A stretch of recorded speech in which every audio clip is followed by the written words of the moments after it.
Hey, good morning. Yes, it is. It is Tuesday. We all know what Tuesday is, right? It's cardiac rehab day. Hey, so what are we going to be talking about today? We're going to be talking about when is a good time and why is it a good time to take a deposit when you're fixing somebody's machine. So stay tuned.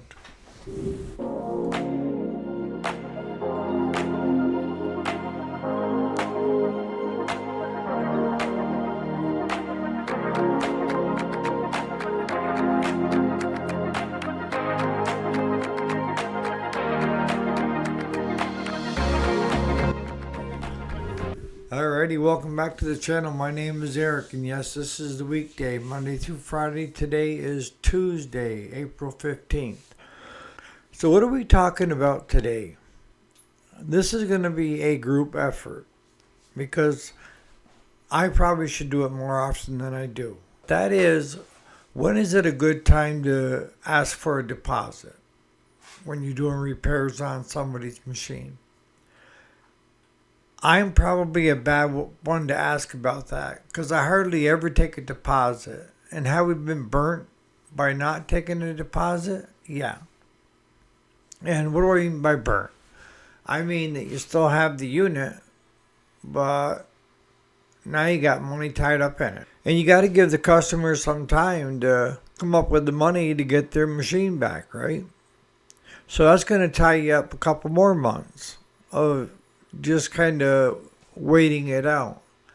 Meanwhile, if you're doing it, which I don't recommend, but if you're doing it with a credit card or you're using a debit card with your savings, it can kind of draw down on you, all right? See, some of the ones that we do, I'm ordering a clutch for over $500. And there's no guarantee that customer's going to pay. You could say, well, I've got the new clutch and I got their machine, but do you really want their machine? Or would you rather have your $500 back?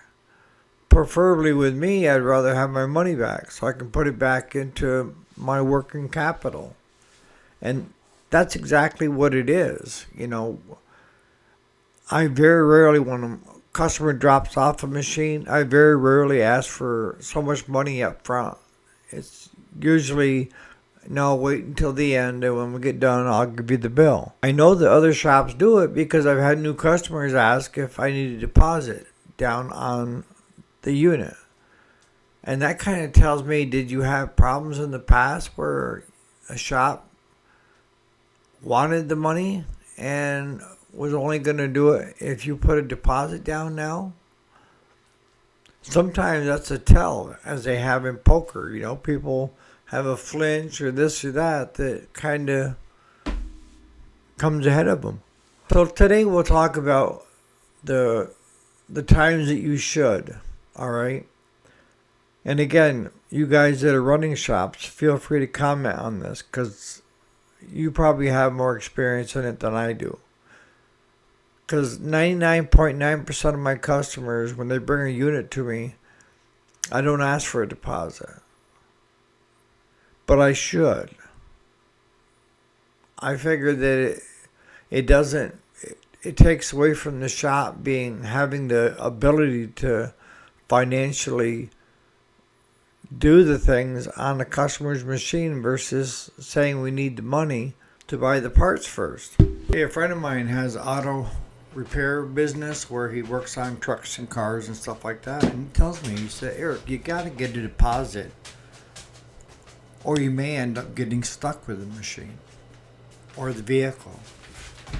And a lot of vehicles that he works on, I mean, it's thousands of dollars when it comes in. It's not a couple hundred here, a couple hundred there. So I sat down and I was talking to him, and he was telling me, he said what he does is he does a quick diagnostic, figures out what he's got to have for parts, and then he calls the customer and says, here's where we're at. I need at least so much down. And he said normally the so much down is covering the parts bill. That way if he gets stuck, he's only getting stuck on the labor. He's not getting stuck on the labor and parts. Because even in his shop, he's got 3 guys working for him that he's paying. So if he doesn't get paid, he still is paying employees to do the work, right? So that's something I wanted to throw by you guys is how do you go about it? And what's the good, the bad, and the ugly of it?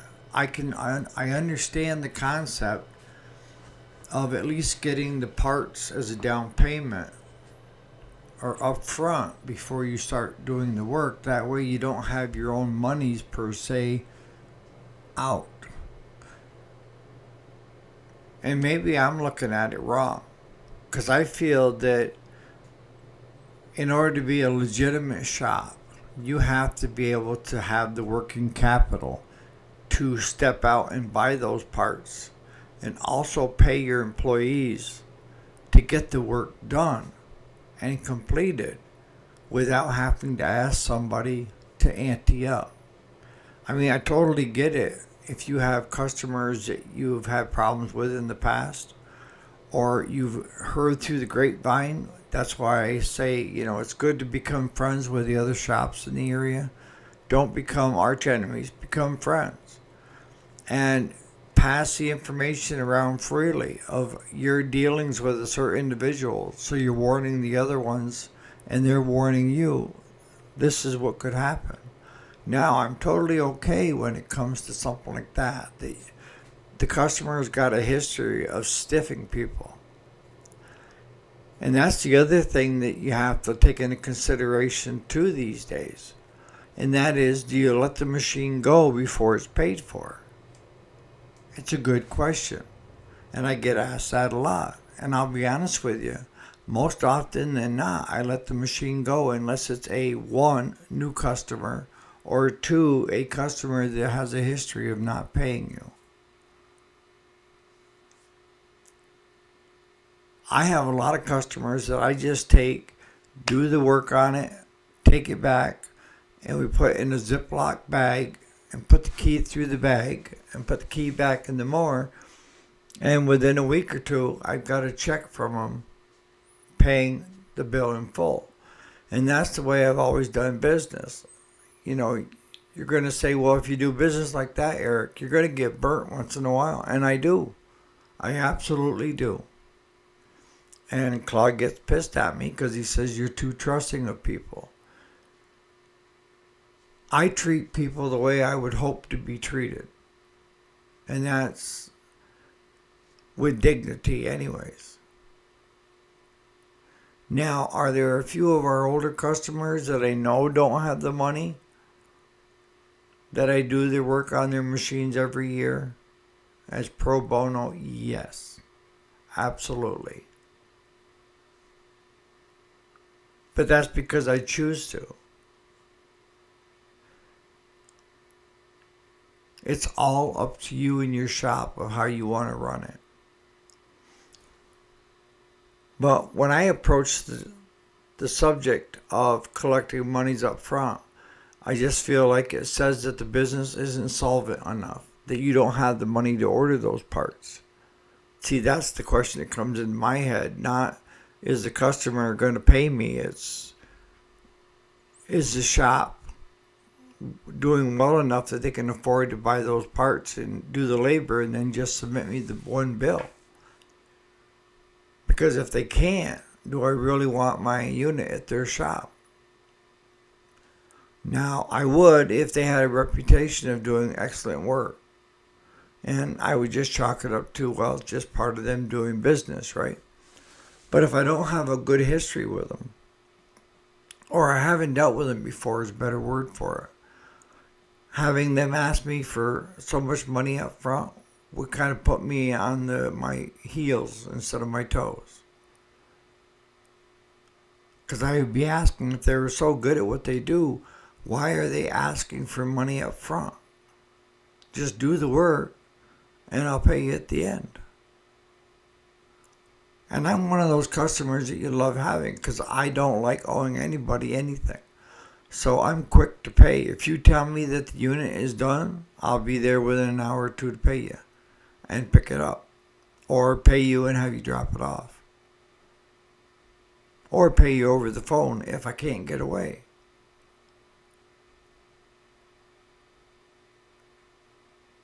We can't base our business on the one or two that don't do well as far as coming and picking up their machines.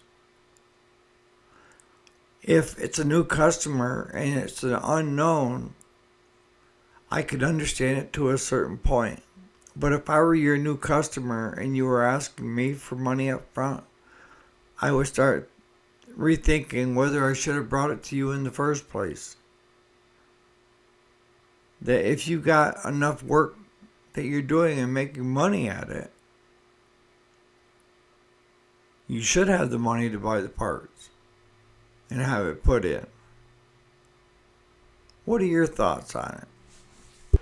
Now, if you're first starting out and you don't have any history with any of the customers and cash is not really accessible, then that's the way you may have to go.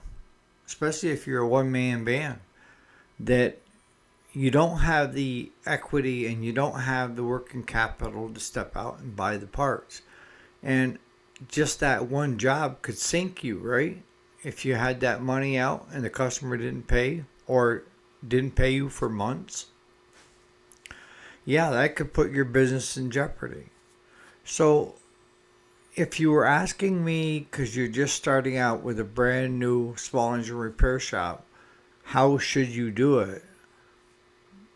I would say probably get the parts up front. And that way, at least, you're not going to be out cash out of your pocket. Because all the customers are unknowns, right? And what we end up doing is when we first start out, we're not picking and choosing the customers we want. We're kind of taking them all on and then weeding out the bad ones as we go.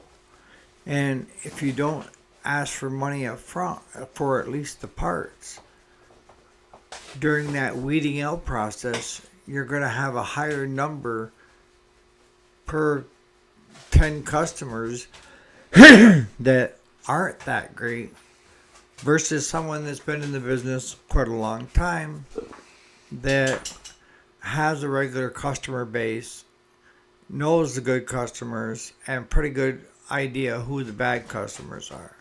See, if you've been at this long enough, you'll start picking up things when a customer walks in. You know, it's just like the customer that we talked about a while back that got a hold of me and wanted to know if I could work on his tractor. And after I said yes, then it was, can you work on my tractor where it's at? We don't normally do that. And then it was, the guy that worked on it before charged me $1,600 and I'm taking it in a small claims court. Can you see where that is going? Those are tells that say you might want to stay away from that. And we did. We backed right away from it. Because it's one of those deals that no matter what you do, the customer is not going to be happy with the work that you do. And they're going to be the first one that bitch and complain and want you to give them big breaks on what you did. And they've learned by screaming and hollering they get their way. Those customers you don't need. I'm telling you right now. Even if you're first starting out. If you hear something about a customer being a pain in the ass, stay away from them. It's not worth your time and it's not worth having your business be in jeopardy over a couple of these customers. So that's what I mean by instead of being arch enemies with your other shops in the area, it pays to get along well with them and become friends with them and exchange that information with them. In the beginning, you're not going to have much to offer them. I can tell you that much right now. But as you get going, you will. So I'm going to start wrapping things up. But the key here is the discussion I like to hear and see is, one, do you ask for the parts, the money for the parts up front from all your customers? Or is it just a select few that you've had a history with or you've heard are slow payers? I'm curious to know. And I'll be honest, we don't. There's probably a couple I should, but we don't. And but that's just the way I do business. The way I do business is not the way everybody should do business. You have to find your own style. And my style has always been I treat others the way I hope to be treated. And what I find is a lot of trouble, what they call them, problem children out there become some of my best customers because nobody else has trusted them. Nobody else put faith in them to do the right thing. And by doing so, I reap the rewards of having a great customer. So on that note, you guys have a great Tuesday. Hopefully I survived cardiac rehab today to see you bright and early tomorrow morning. On that note, you guys have a great day.